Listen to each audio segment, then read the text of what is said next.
Hi, my name's Mark Bullough, and I've been safaring all around East Africa for about 45 years. And one of my passionate thoughts is that however exciting it is watching this wonderful game, you get a lot more fun as well if you look further afield. And in my case, that means look at birds. Over 1,000 species of birds in East Africa, and once you've been on a long safari and seen these animals time and time again, the excuse of going birding gets you out on your feet, covering different ground, alert for new experiences, and you tend to see lots more game at the same time. So, birding for beginners, I would recommend it, whether you're coming on your first safari or your 21st. Enjoy. Well, here we are, lovely morning at Lewa, and we're going to set off for a bit of a bird trip today, a bit of walking, a little bit of driving to get from habitat to habitat, and see what we can see. There's birds here are pretty local in that they stick around the habitat they like, so in an area as varied as this you can see a hell of a lot. Over the years I've seen, 450 species here, I would guess, but that is not what we're going to do today, but we'll try and get some photographs of some obliging characters and see what we can do. So off we go. It's been an incredibly good breeding season for all the game birds here. These are yellow-necked spurfowls, and driving along the track you'll probably group past a little family like this every 50 metres. Absolutely astonishing numbers of them, which suggests the predators are not doing their job, but who's complaining? Very pretty spurfowl. This is the good old ring-necked dove, and that's what you can hear calling just around the corner as well, just behind me actually. They are probably the noisiest characters in the morning here, and start very early and go on till very late. Very, very common dove. See that ring neck? There are in fact 3 other ones that look quite similar. We might see what we can see. Oh, this is one of these little brown chaps here that most people don't get very excited about. This is actually a tiny little chap called the pectoral patched cisticola, a ridiculous name, but he's a very sweet little chap, and lots and lots of them in the long grass. And he's just going to probably go off and have a bit of a display this morning. He's looking quite perky. There he goes.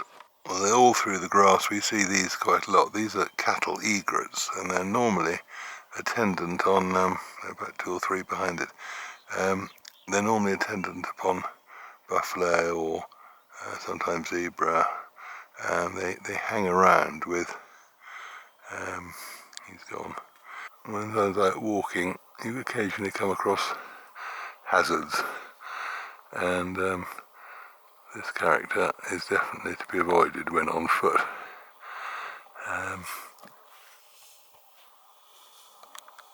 Well, I think it's probably time to go.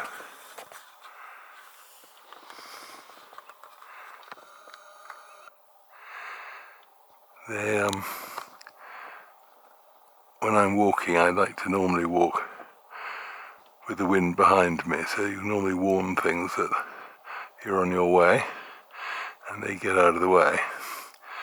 Definitely an obstacle. Well, here's a typical East African famous bird, the national bird of Uganda, the grey-crowned crane. Absolutely spectacular, having his morning breakfast, I guess, in this little stream. Absolutely fantastic. It'd be nice if he made a noise. He has a fantastic noise, but doesn't look as though he's going to oblige us at the moment.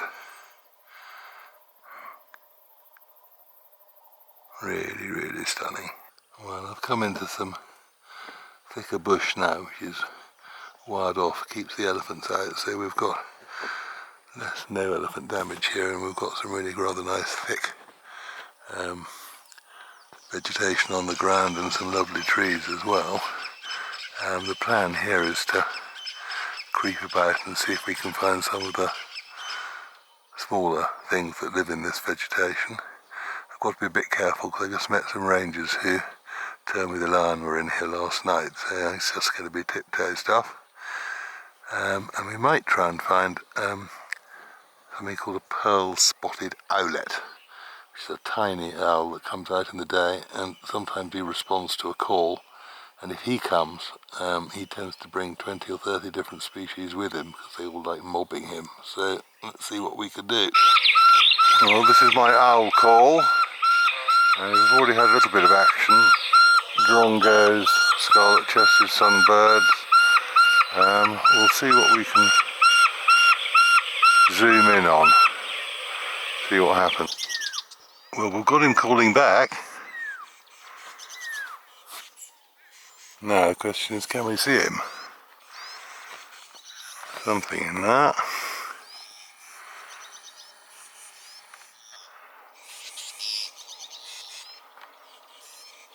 There's the rattling testicular calling. That's the female scarlet-chested sunbird.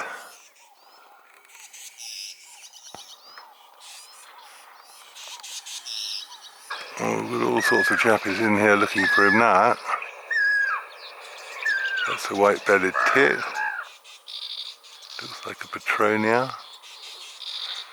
Well, it's amazing how effective this call is. It just brings everything. That's a superb starling.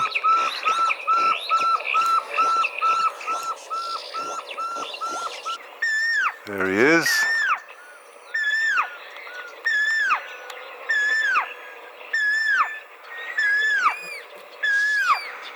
See, he's being mobbed by other birds.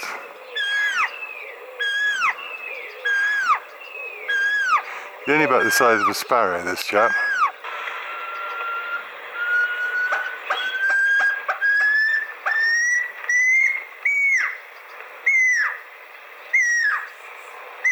Up, and he's off again. This is the striped kingfisher. He came in to join the party.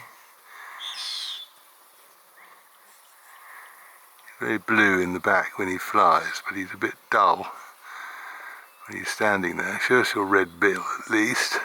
There he is again.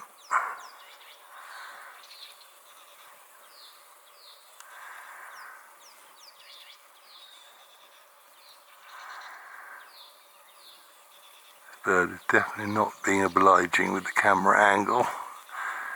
You can just see a little bit of blue in the tail there. When he flies, he's really quite blue. And I've got a blue-eared glossy starling. Now here we have the dusky turtle dove that not many people ever really seem to see. He's got a lovely red eye, quite a big dove, and a sort of chestnut in the wings. He's very pretty. And not one that goes noticed unless you look. There's another one there too, actually.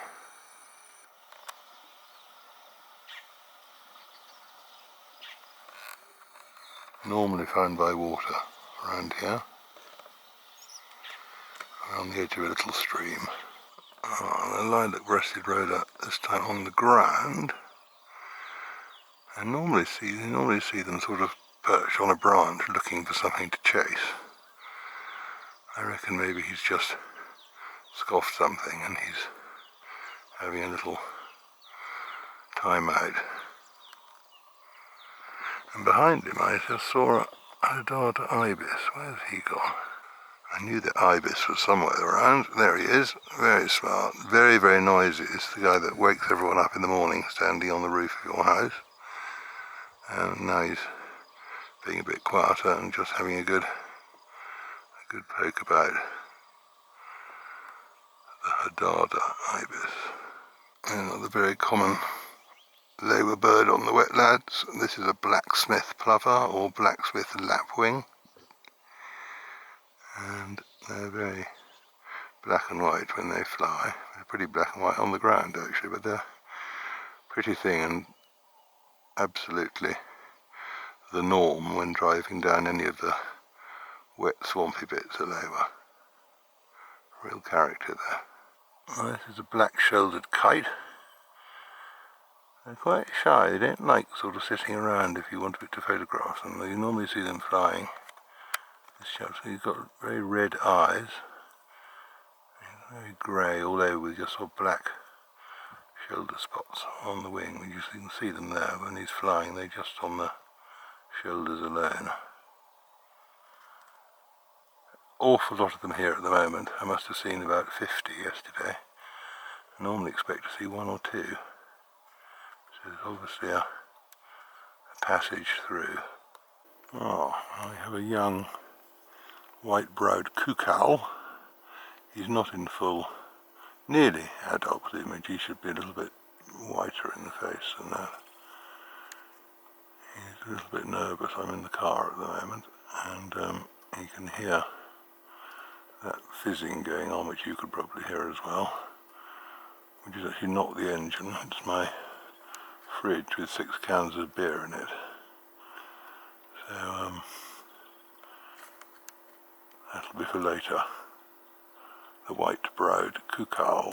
Come to one of my favourite little bits of wet patches where various things turn up, come and go. I've got some, that's a yellow-billed duck at the back, and those two are a red-billed teal.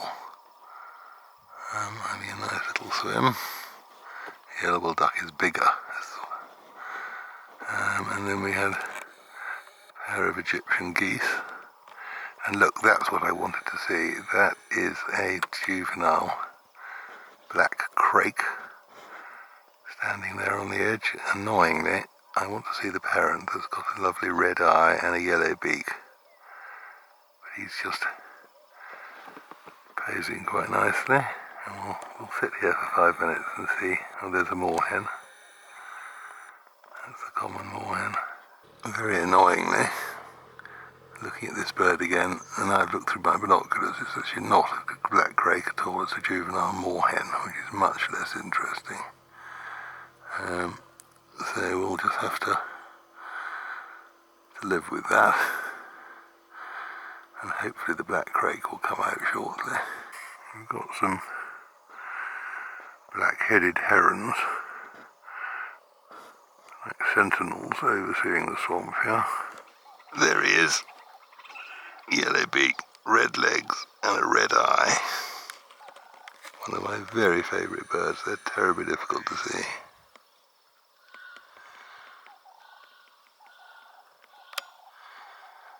Very obliging. No, 2 together. That must be a pair. That's very good news.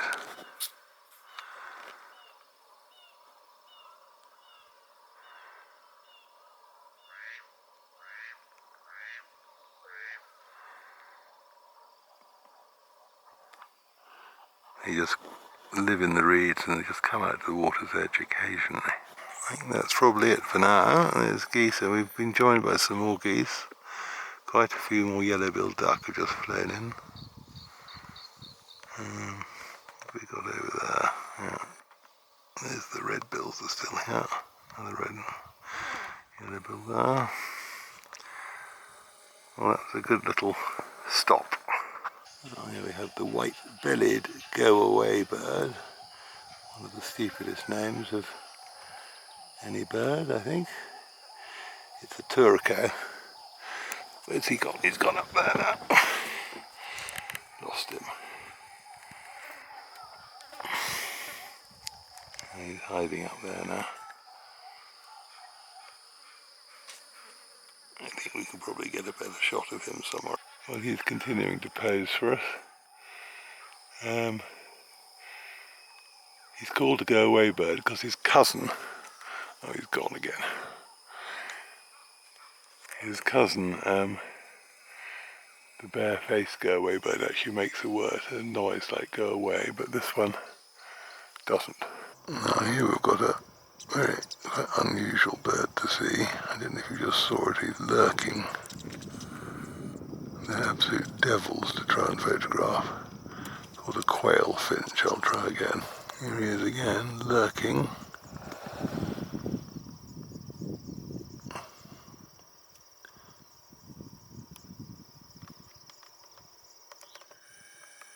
Very few people get a sight of one like this, I can tell you. They're tiny, about 3 inches. Another one. Stand round the other way because you're rather pretty from the front. But I don't think we're going to quite get you. You're not going to oblige. Comes this other way. Yeah, there we go. This one's showing us your front. Very stripy. Cool.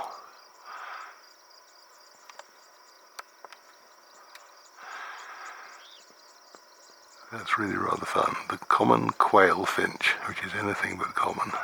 Well, this is quite a nice fella. He just got up in front of me. African hawk eagle. Is he going to do something interesting? So he's on the hunt. This is one of my favourite birds. Secretary bird. There's actually a pair around here. Show us your quills. All the secretary birds have got black quills. Blast. Here's the secretary bird again. You can see those black quills. They look like pens sticking behind an old secretary's ear, apparently. That's why it's called that. Hope it's going to come out in the open. They eat snakes exclusively, and surprisingly or not, they can stamp on a snake, so I've read, at 100 times faster than a human blink. Quite a cool dude. Hopefully he's going to come out in a minute. We'll wait for him. Well, he flew off, but I followed him. It's a rather better view of him now. On the hunt. Completely bare legs below the knee. So he can not get bitten and damaged.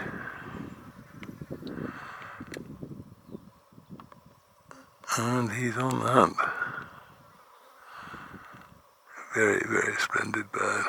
Enormous.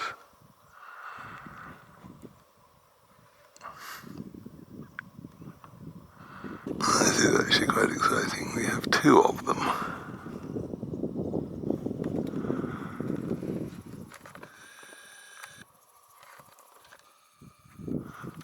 There's a good view of the legs there.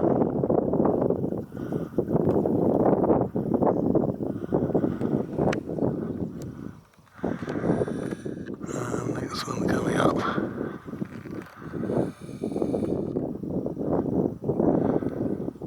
Very cool. Bit like a dinosaur on there.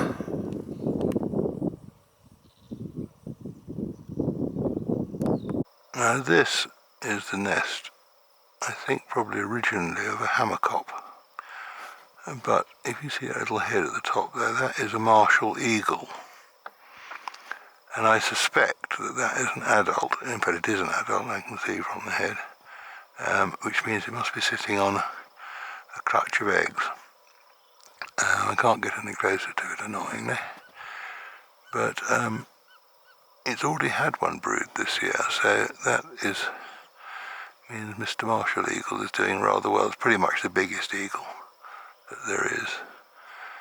And I saw him earlier but failed to photograph him, or her. But she's sitting there doing her stuff, waiting those eggs to hatch.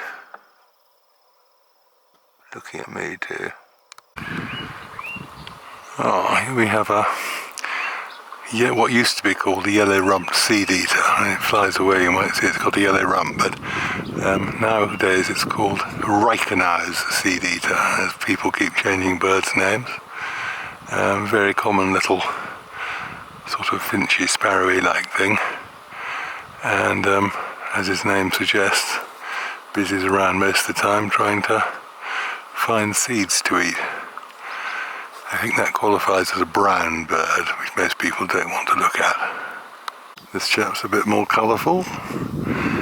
This is a sunbird. It's called the Marico sunbird. This is a male. And they're the sort of African equivalent of sort of hummingbirds in the New World. You see he's got that purple chest. They live off nectar, just like a hummingbird does. They don't actually hover, but they spend a lot of time poking those long beaks into this is a Leonotis flower.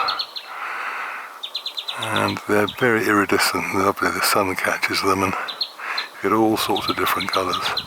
This actually is one of the dull ones. Hopefully we might find something a bit more interesting. Another one of our very common players, the white-crowned shrike. Regular in all thorn bushes and quite vocal.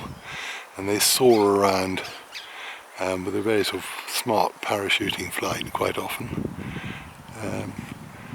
And like the Titus shrike, which we looked at earlier, they like to spear their insects onto thorns and keep them in a larder and come back for them when they're a bit short of food.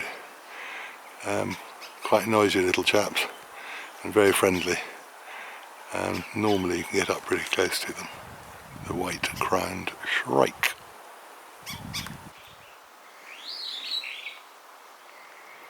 Here we have a scarlet-chested sunbird, a very, very bright scarlet. When he shows up, again having a go at the Leonotis. Oh, there he is. Very smart.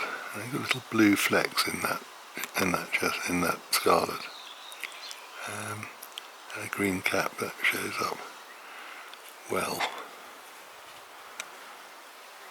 That distinguishes him from another one there, but I shan't get too carried away with that, too complicated.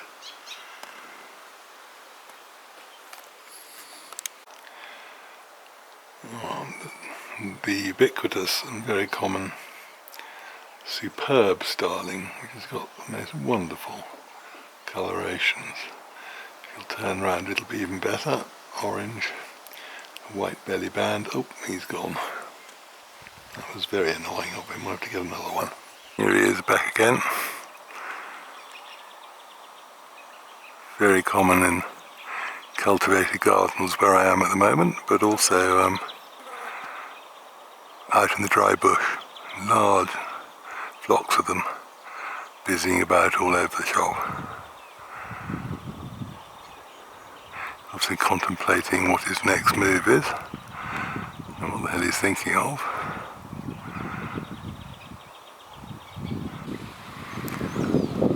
A very common garden fruit eater, the speckled mousebirds, hiding in the shade, needless to say, but they're quite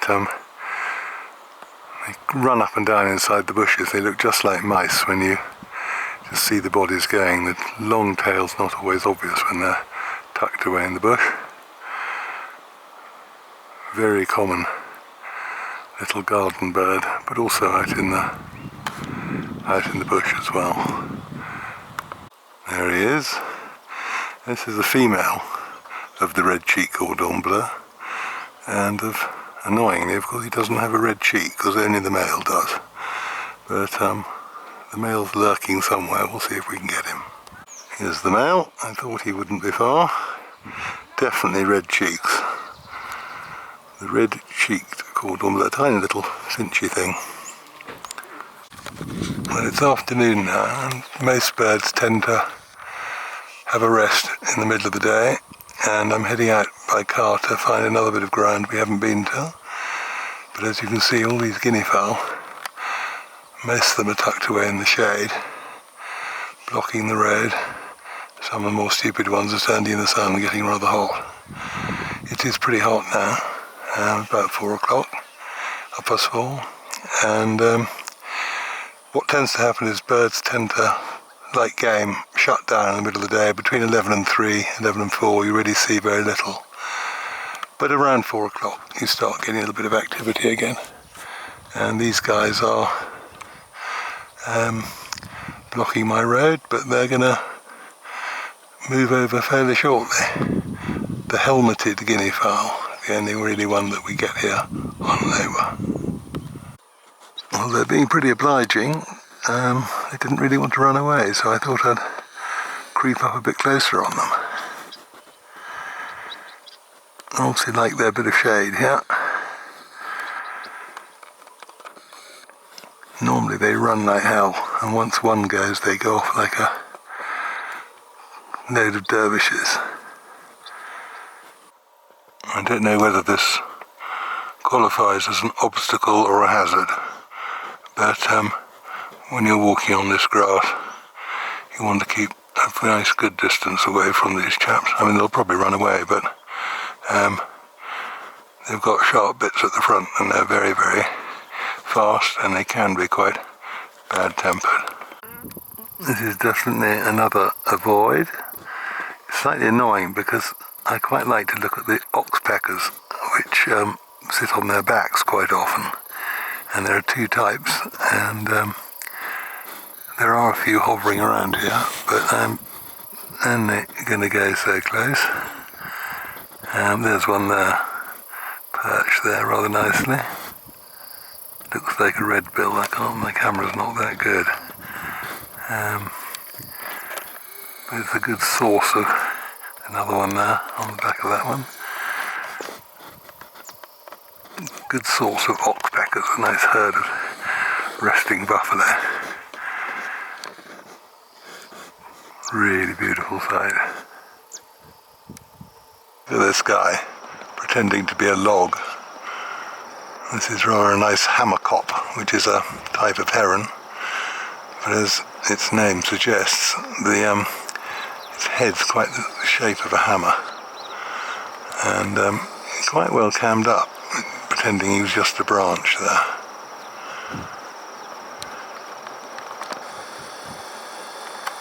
Got long legs, but you can't see it because he's hiding behind this branch. Another very common wader. This is the crowned plover, or crowned lapwing. Very noisy, and these ones are being quiet, but they're quite good at luring away from their nest. They'll pretend that they're injured and go and roll around on the ground and sort of run away from a nest, and because they nest out in the open on the muddy grass and short grass. But they seem to be quite relaxed at the moment. Don't seem to be giving it too much of a threat. The crowned lapwing. 3 tawny eagles sitting on a tree. There's that for a gang of colour. That's blue-eared glossy starlings en masse. Oh, and there's looks like a superb up there at the top. That one with the red. All these other ones are blue-eared, got bright yellow eyes,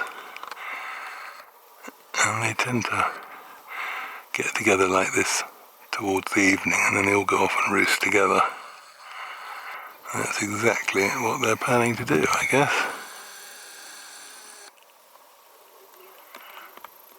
Some of them look quite young, they don't have their eyes fully coloured up.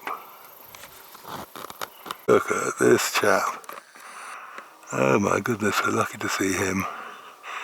That's a black-faced sand grouse, male, and he's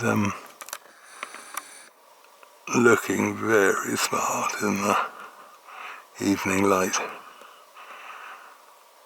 Crumbs, tucked away in the grass, almost impossible to see. Very chuffed to see him. So the purpose of the evening trip is to visit this dam. Had quite a bit on it yesterday. Doesn't seem to have so much on it at the moment, but we will see what we can do. Got a few things here on this island, which I'm going to have to identify in a minute.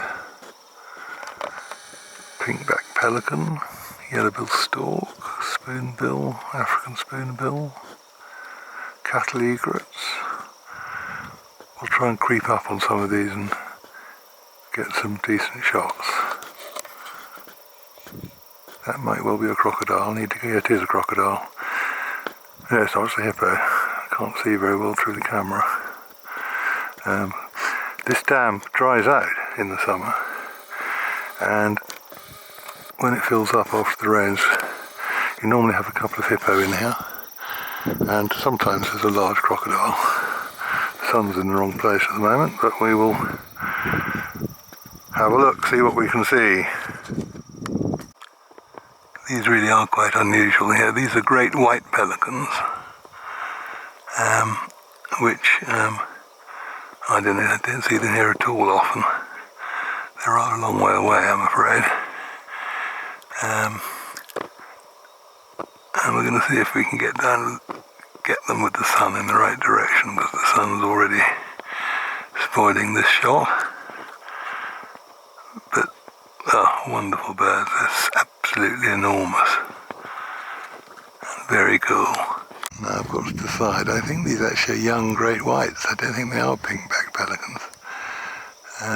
Very difficult with this light. That was two others from the ones we just looked at, but we'll have a go in a minute. The evening light, that's as close as I'm going to get. Let's see what we can do. Have a good look at this one.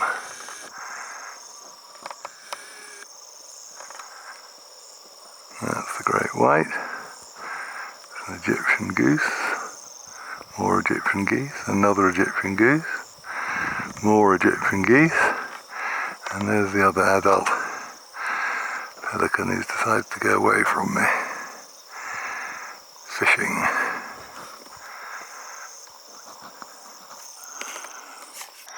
Lurking in here we have a spur-winged plover. Two of them actually, also known as the spur-winged lapwing.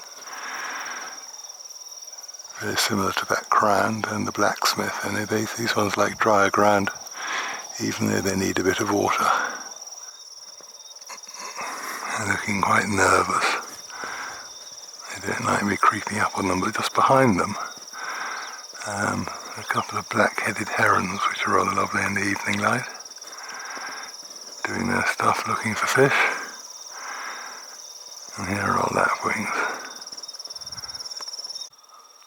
Well, to be honest, you can do a lot worse than just sit here now and wait for the sun to go down.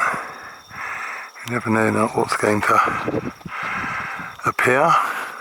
There's a fish eagle that lives here. We might see croc and the hippo. Sometimes we get hyenas and jackal coming down to drink one side or the other. It's a bit difficult to get around the other side at the moment because it's so wet.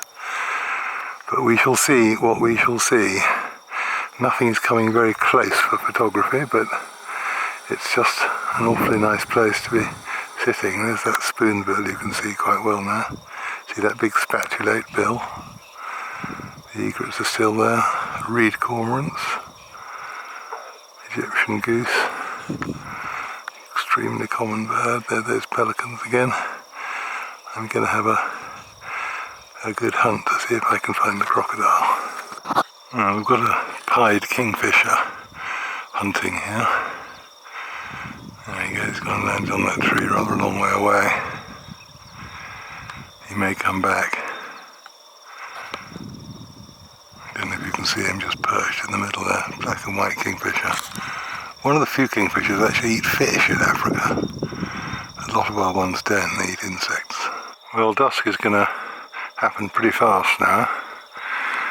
A lot of sort of small birds, little swifts and little grebes and all sorts of things I haven't photographed whizzing about. Everything seems to be settling down now for the evening. The island's a bit far away, the pelican's going to roost there probably. Yellowbill stork's gone down the back, as has the spoonbill.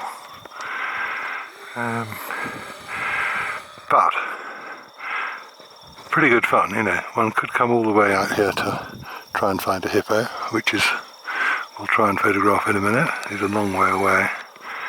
He's under there somewhere. There he is. Or you can come all this way and be interested at the same time by whatever's going on. And it's been a pretty quiet evening, I have to admit. but that's life. You see these things and you don't see them. But pretty good place to have a cold beer at 6:15. Mountain's still up there. Looks as though we're set for a period of dry. Here's hoping that's better for bird watching. So I hope you've enjoyed us all. I hope that's been interesting. And I'm going to head back. Hopefully don't have to stop and photograph things in the dark, which sometimes happens.